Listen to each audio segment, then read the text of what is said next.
नमस्कार दोस्तों, आप देख रहे हैं आज की देश और दुनिया की सबसे बड़ी और सबसे अहम खबरें, जहां हम आपको देते हैं हर बड़ी अपडेट, राजनीति, अंतर्राष्ट्रीय घटनाएं, रक्षा, अर्थव्यवस्था, टेक्नोलॉजी, मौसम और खेल जगत की पूरी जानकारी बिल्कुल आसान भाषा में। मैं हूं आपका दोस्त बॉन्चुआम और अगले कुछ मिनटों में आप जानेंगे वो 25 बड़ी खबरें जो आज पूरे देश और दुनिया में चर्चा का विषय बनी हुई हैं। तो वीडियो को अंत तक जरूर देखें, क्योंकि आखिरी खबर आपके लिए बेहद महत्वपूर्ण हो सकती है। चलिए शुरू करते हैं आज की पहली और सबसे बड़ी खबर से। दुनिया का सबसे बड़ा और लंबा चल रहा आधुनिक युद्ध, रूस और यूक्रेन की जंग अब एक नए मोड़ पर पहुंचती दिखाई दे रही है। करीब 2 साल से ज्यादा समय से चल रही इस लड़ाई ने न सिर्फ यूरोप बल्कि पूरी दुनिया की राजनीति, अर्थव्यवस्था और सुरक्षा संतुलन को बदल दिया है। हालिया रिपोर्ट्स के अनुसार युद्ध के मैदान में दोनों देशों ने अपनी रणनीति बदल दी है। जहां रूस धीरे धीरे जमीन पर कब्जा मजबूत करने की कोशिश कर रहा है, वहीं यूक्रेन हाईटेक हथियारों और ड्रोन युद्ध पर ज्यादा ध्यान दे रहा है। पूर्वी यूक्रेन का डोनबास क्षेत्र अभी भी युद्ध का सबसे बड़ा केंद्र बना हुआ है। रूसी सेना लगातार छोटे छोटे शहरों और गांवों पर दबाव बना रही है। सैन्य विशेषज्ञों का मानना है कि रूस अब तेज हमला नहीं बल्कि धीमी लेकिन स्थायी बढ़त की रणनीति पर काम कर रहा है। यूक्रेनी सेना ने दावा किया है कि उन्होंने कई रूसी टैंकों और आर्टिलरी सिस्टम को नष्ट किया है, लेकिन जमीन पर स्थिति अभी भी बेहद तनावपूर्ण बनी हुई है। युद्ध अब सिर्फ जमीन तक सीमित नहीं रहा। रूस ने लंबी दूरी की मिसाइलों और आत्मघाती ड्रोन का इस्तेमाल बढ़ा दिया है।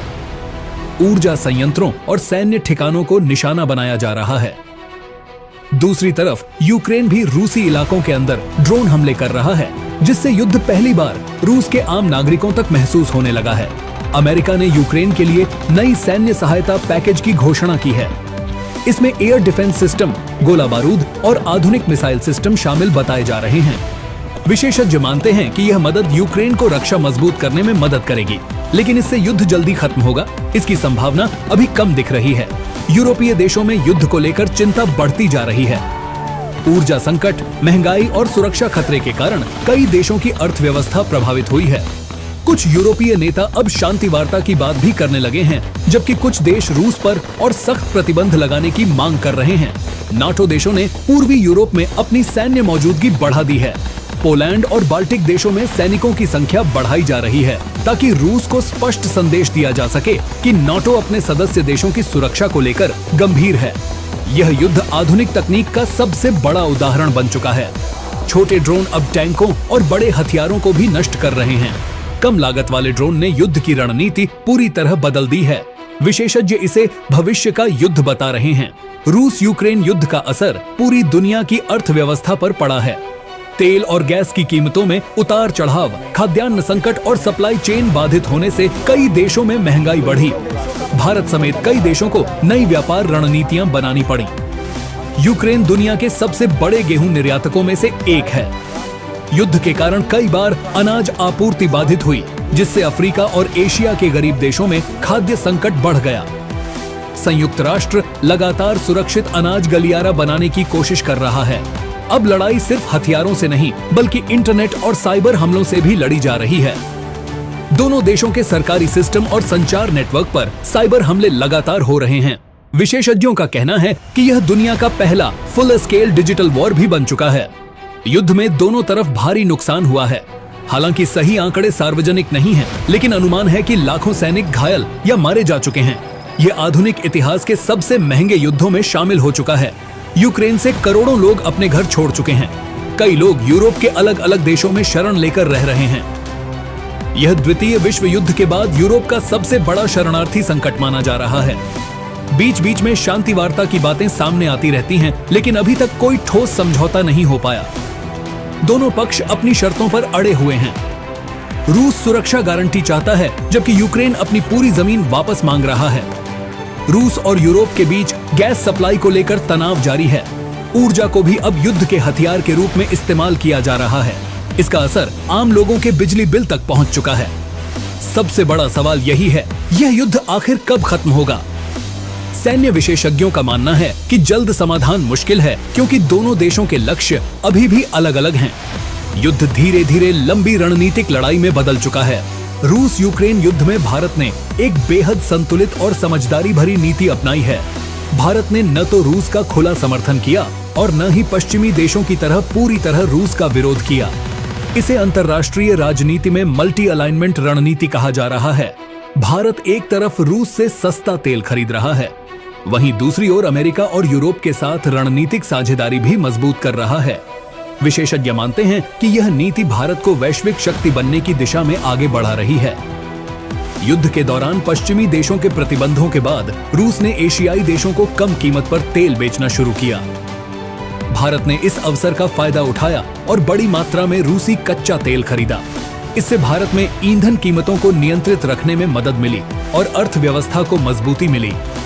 चीन इस युद्ध में खुलकर किसी पक्ष में नहीं आया, लेकिन उसने रूस के साथ अपने आर्थिक संबंध मजबूत बनाए रखे। चीन और रूस के बीच व्यापार रिकॉर्ड स्तर तक पहुंच गया है। विश्लेषकों का मानना है कि चीन इस युद्ध को पश्चिमी ताकतों को कमजोर करने के अवसर के रूप में देख रहा है। युद्ध के दौरान कई बार परमाणु हथियारों को लेकर बयानबाजी हुई। हालांकि विशेषज्ञ मानते हैं कि परमाणु युद्ध की संभावना अभी कम है, लेकिन खतरा पूरी तरह खत्म नहीं हुआ। दुनिया के कई देश लगातार तनाव कम करने की अपील कर रहे हैं। इस युद्ध में पहली बार बड़े पैमाने पर सैटेलाइट इंटरनेट और स्पेस टेक्नोलॉजी का उपयोग हुआ।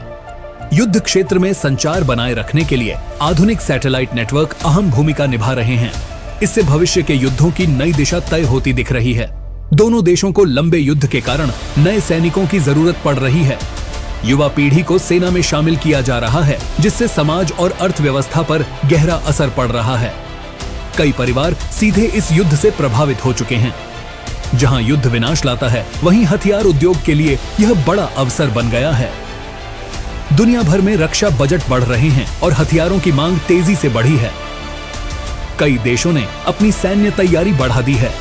विशेषज्ञों का कहना है कि यह युद्ध दुनिया को फिर से दो बड़े शक्ति समूहों में बांट रहा है। एक तरफ अमेरिका और उसके सहयोगी देश हैं, जबकि दूसरी तरफ रूस और उसके करीबी साझेदार। यह स्थिति शीत युद्ध जैसी परिस्थितियों की याद दिला रही है। युद्ध का सबसे बड़ा असर आम नागरिकों पर पड़ा है।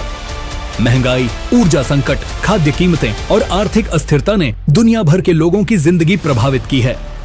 युद्ध भले दूर हो, लेकिन उसका असर हर देश के घर तक पहुंच चुका है।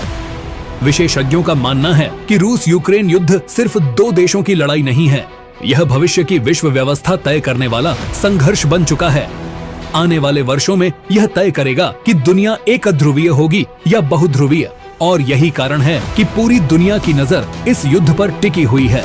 तो दोस्तों, ये थी आज की रूस यूक्रेन युद्ध से जुड़ी 25 सबसे बड़ी खबरें। यह युद्ध हमें एक बड़ी सीख भी देता है कि आधुनिक दुनिया में युद्ध सिर्फ सीमा पर नहीं लड़ा जाता, बल्कि अर्थव्यवस्था, तकनीक, ऊर्जा और कूटनीति हर जगह इसका असर होता है।